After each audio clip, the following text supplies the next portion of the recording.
E o Corinthians recusou proposta de 150 milhões de reais por Rodrigo Garro. O vídeo de hoje do canal da Nicola traz mais detalhes dessa história e fala também sobre um reforço liberado para o Palmeiras. Já Cuca não teve seu pedido atendido no Galo em relação a zagueiro, mas o volante parece estar perto de chegar. Para completar, preciso te contar que Lohan pode trocar o Flamengo por um outro time da Série A do Campeonato Brasileiro. Tem novidade também sobre um zagueiro da Portuguesa, muito bem na fita. Já o filho de Robinho foi inscrito no Campeonato Paulista e pode ser novidade do Peixe dos próximos jogos. Tem ainda as últimas no mercado, bastidores, finanças e muito mais.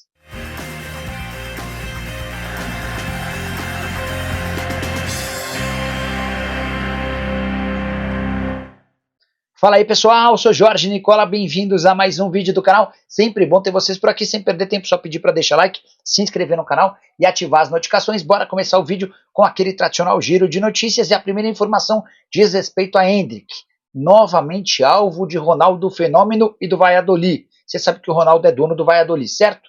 Nos últimos dias o Valladolid procurou o Real Madrid para tentar um empréstimo do atacante brasileiro, mas como já ocorreu da outra vez, o Endrick disse que não quer deixar o gigante espanhol. Já Juan Casares, você lembra dele? Ex-jogador do Galo, do Santos, entre outros clubes, é o mais novo reforço do Independiente Del Valle e vai disputar a Libertadores da América de 2025. Para completar o giro de notícias, conta que a CBF aguarda um estudo de lesões na grama sintética para abrir votação entre os clubes para o veto ou não da utilização de gramados sintéticos no Campeonato Brasileiro. A saideira do giro de notícias, informação exclusiva, muita gente me perguntando se Rafinha Alcântara, ex-jogador da seleção brasileira, de Inter de Milão, entre outros, pode pintar como reforço do Fluminense. Entrei em contato com o presidente Mário Bittencourt, que me garantiu que esse nome nunca nem sequer foi estudado nas Laranjeiras. Hora de falar sobre o filho de Robinho, que pode pintar no time principal do Peixe no Campeonato Paulista. O Juninho, jogador de 17 anos de idade, atacante das categorias de base do Santos, foi inscrito no Campeonato Paulista nas últimas horas. Por conta disso, se o Pedro Caixinha assim quiser, ele já pode ser utilizado, inclusive no confronto contra o Noroeste, marcado para as 19 horas dessa quarta-feira, pela penúltima rodada do Campeonato Paulista. É difícil imaginar que o Juninho ganhe alguns minutos nessa reta final de Paulistão, o Santos disputando com outros 3 times do seu grupo a classificação para a próxima fase, mas não deixa de ser uma excelente notícia para a família do Robinho, que está preso, você sabe, depois de ser condenado por estupro lá na Itália.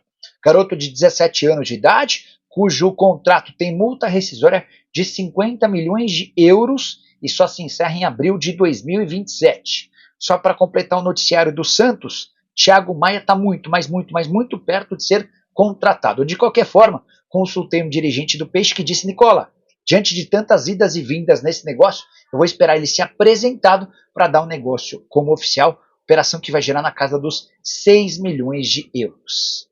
Bora falar agora sobre um zagueiro da Portuguesa muito bem no mercado.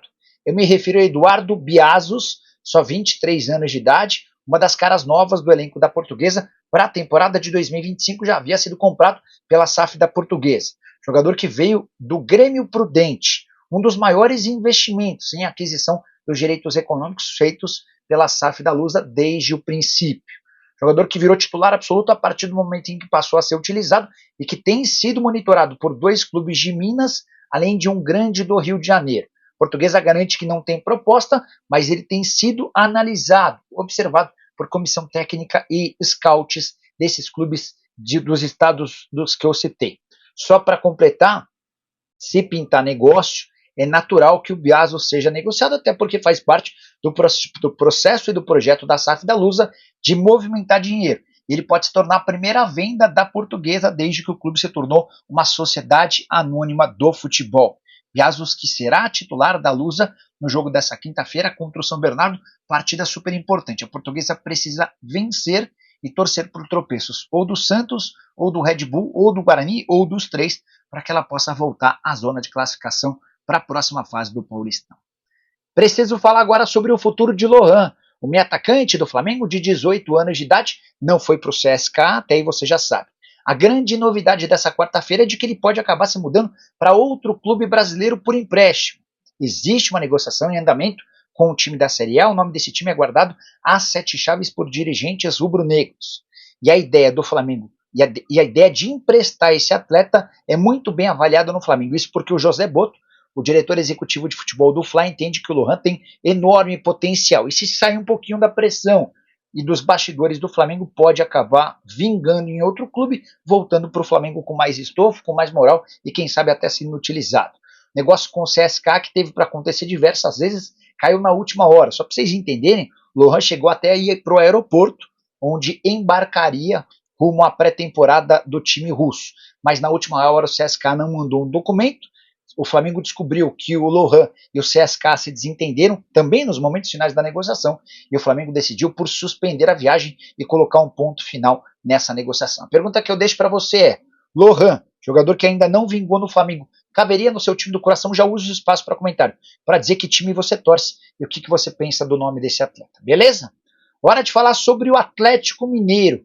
Cuca tem assumido todas as negociações do Galo. Chegadas de Coelho, Júnior Santos e também o Rony tiveram tudo a ver com o treinador. Mas, na série de pedidos que tem feito, Cuca não conseguiu emplacar a ideia da contratação de um defensor.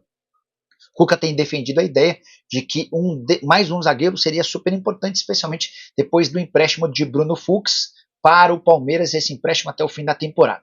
Dirigentes do Galo alegam que entre um zagueiro e um volante, hoje seria mais importante trazer um volante e há tratativas avançadas para que esse jogador de meio campo seja contratado, também em substituição ou em reposição, dessa vez ao Otávio, vendido para o Fluminense. Ainda estou atrás dos valores dessa negociação entre o Flu e o Galo.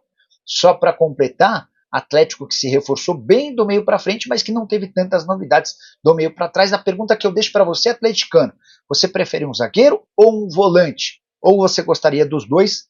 Sim, que o Cuca foi avisado de que um nome importante não chegará para a zaga, Cuca passou a monitorar zagueiros mais baratos nos principais campeonatos estaduais do país. Preciso falar agora sobre um reforço liberado para o Palmeiras. Trata-se de Mikael, zagueiro revelado no Galo e que pertence ao Houston Dynamo. Na sexta-feira da semana passada já existia um acordo entre os clubes, mas Palmeiras e o Houston acabaram esbarrando em relação a algumas burocracias, que foram enfim superadas. Na manhã dessa quarta-feira o martelo foi batido e o Mikael viaja ainda nessa quarta dos Estados Unidos rumo a São Paulo, onde vai passar por exames médicos e assinar seu contrato. Operação de 5 milhões de dólares, ou mais ou menos 28 milhões de reais, por 80% dos direitos econômicos. Quarto reforço do Palmeiras para 2025, o Verdão é, de longe, o segundo clube que mais gastou em contratações, somados esses 28 milhões da operação com o Houston, e o Palmeiras já bateu 260 milhões de reais. Antes haviam sido contratados o Paulinho do Atlético Mineiro, o Facundo Torres do Orlando City, além de Emiliano Martinez, que ainda não deu o ar da graça no time principal do Palmeiras, jogador contratado do Midland da Dinamarca. Agora fechar o vídeo para falar sobre o Corinthians e uma proposta gigante recusada nas últimas horas. Timão foi alvo de uma oferta do Zenit por Rodrigo Garro. Entre valores fixos e bônus, o Zenit se dispôs a pagar 25 milhões de euros, que equivalem a 150 milhões de reais. Em outros tempos era o tipo da negociação imperdível para o Corinthians, mas o presidente Augusto Melo decidiu rejeitar a oferta sob a alegação de que o Garro é super importante e se o Timão tem chances de ser campeão do Paulista e de se classificar para a fase de grupos da Libertadores da América, isso passa pela presença do meio atacante argentino. Dessa maneira está descartada qualquer negociação com o Zenit, que insiste agora na operação do Matheus Pereira em Belo Horizonte, já há quem garanta que a tratativa vai acontecer. Já tinha contado para vocês na manhã dessa quarta-feira que o Cruzeiro aceitou as condições impostas pelo Zenit, 18 milhões de euros fixos, mais 2 milhões de euros em bônus. Faltava apenas o sim do Matheus Pereira e a imprensa mineira tem repercutido essa possibilidade real de negócio. Voltando ao Rodrigo Garro, meio atacante comprado na temporada passada do Tajeres, em operação de quase 26 milhões de reais, com direitos econômicos, e mais 9 milhões de reais entre tributos, impostos e comissões. Ou seja, o Corinthians gastou mais ou menos 35 milhões de reais e agora teve a chance de vendê-lo por 150 milhões e recusou.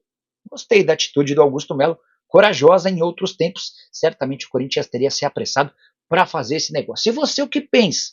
Na condição de dirigente corintiano, teria feito o negócio ou não? Já usa o espaço para comentário para opinar? Só não esquece de deixar seu like, de se inscrever no canal. A gente se encontra mais tarde, assim que surgir notícia.